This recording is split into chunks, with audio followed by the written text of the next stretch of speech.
Hey, Mark Rodriguez here, and where we last left off with King of Fighters Destiny, the King of Fighters tournament finally began, although I don't know how it works in the context of this series. So you got like multiple wrestling rings, and the fights are taking place all at the same time, and keep in mind that this is not like one-on-one, you're not keeping track of 2 people, you're keeping track of teams of 3, so it's like 6 people, so you got 6 people here, 6 people there, 6 people there, it's all like, you know, all at the same time. This was like a real life event. If I was actually going to go see the tournament in person, it's like, how do I keep track of all the different things? And also what sucked, like, let's say that my seat is real close to like, I don't know, the USA team fighting and stuff, but I really want to see the Fatal Fury team, and their like wrestling ring is way over there. It's like, I don't know.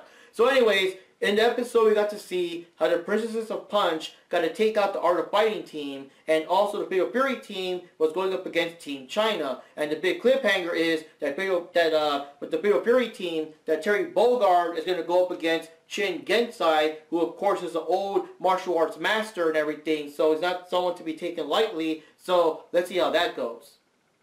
Oh god, they're still doing the thing. Andy and Joe are still doing the stupid cheerleading shit in the background. Like, just block it out, Terry.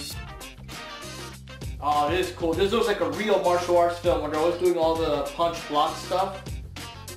Ooh, power Kaiser. Like, don't blow up the whole ring now, Terry. Oh crap, the Dragon Ball Z smoke thing. What the fuck? So Chin threw the match because he was out of fucking booze. What the hell? I don't know. I guess it's like, fuck it. You know, out of booze? Fuck it. I'm out of here. Let's buy more. That's a real cool, more drawn out, painful version of like Kim Kaphwan Super. Oh, the match ain't over yet. Okay, I thought they were gonna... I thought that was it. I mean, he took the Super, man. Oh, this is like Dragon Ball Z with Popovich versus Videl, where no matter what happens, you know, like Brian Battler's gonna just keep on getting up. Dude, he did the same thing. He like cracked his neck, just like Videl did to Popovich. And I bet you right now, Brian Battler's gonna get up and like fix his neck or some shit. Dude, it's literally the same thing. He's gonna pop his head back into place. Wow, this is like right out of Dragon Ball Z, man. And now Brian's got Evil Key, and I think Benimaru's pretty much toast now.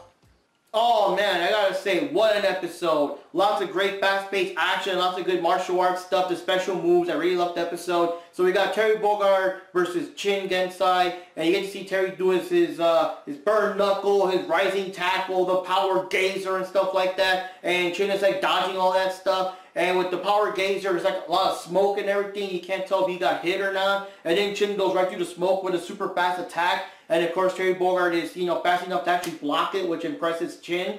And then they got like the cool, like, you know, I don't know what you call that in martial arts fighting, but I guess it's just fighting. But, you know, the exchange where the martial arts the martial artists are going quick, and you're doing like the whole punch, block, swap, whatever. You know, all that kind of stuff that you see in the Bruce Lee and Jackie Chan movies, all the stuff going on. So that's pretty well like animated and everything, and it's fucking awesome. And Chin notices that his gourd is cracked and empty, and I can't tell because he's also kind of a comedic character, so I can't tell if he gave up because he notices that Terry Bogard has, you know, incredible skill, he should proceed in the tournament, or if it's because, yo, I'm out of booze, I ain't fighting no more, you know, it's kind of hard to tell. But very similar to Master Roshi when he was training Goku and Krillin back in the day. At the same time here, Chin also told Athena and Kensu to like never stop training, and no matter how strong you are, there's always going to be someone stronger than you out there. So that's a pretty cool reference right there. So then we get to see Kim Kaphwan going up against Clark from the Ikari team, and of course Kim Kaphwan's from the Korean team. And yeah, lots more like blazing fast animation. You get to see Kim Kaphwan doing all the kicks and all his attacks and stuff. And there was a moment they did like that Moon Crescent kick that Clark managed to dodge. He tried to grab him, but Kim was just too quick. And Kim actually hits him with his super. And I love how detailed it is. It's kind of like a more drawn out version where he kicks him back. Like, I guess he needs him in the face. And while Clark is, you know, stunned, he goes in with all the attacks and the kicks and the punches and all that shit. And then fucking launches him up in the air. And while he's still in the air, Kim Kaphwan jumps up and does the Hien-san to knock him back and everything. And I thought that was it. I thought that was like the end of the match right there. But then Clark gets right back up. He's like, hey, I'll be fine if I get my shades on. And it's very clever because I don't think in any of the games we've ever seen Clark without his shades on. And even here when he has them off, he's still kind of like that with the cap, so you can't see his eyes anyway. So Kim Kaphwan tries again, but this time when he does the Moon Crescent kick, Clark is fast enough to grab him, and he does the Argentina backbreaker, which is the one where he throws you up like 3 times, like, you know, throws you up, does a backbreaker, throws you up, does a backbreaker, then he, like, you know, grabs you, slams you on the mat, I guess you want to call it. And yeah, Kim Kaphwan just looks like the way it was animated, it looks like a real wrestling move, and he's just like fucking broken in the mat. So the match is over, the Ikari team wins, and Hiron is pleased with what's going on. So then finally, we're going to see Benimaru versus Brian Battler, and the way they're kind of like breathing a bit and stuff, you can kind of tell that the fight's been kind of going on, because again, like I said, like all these fights are happening at the same time. You know, the women versus Art of Fighting, Fatal Fury versus China, Ikari versus Korea, and now we got Japan versus the USA sports team, you know. So anyways, they really did a thing like Dragon Ball Z. They really took the page right out of the whole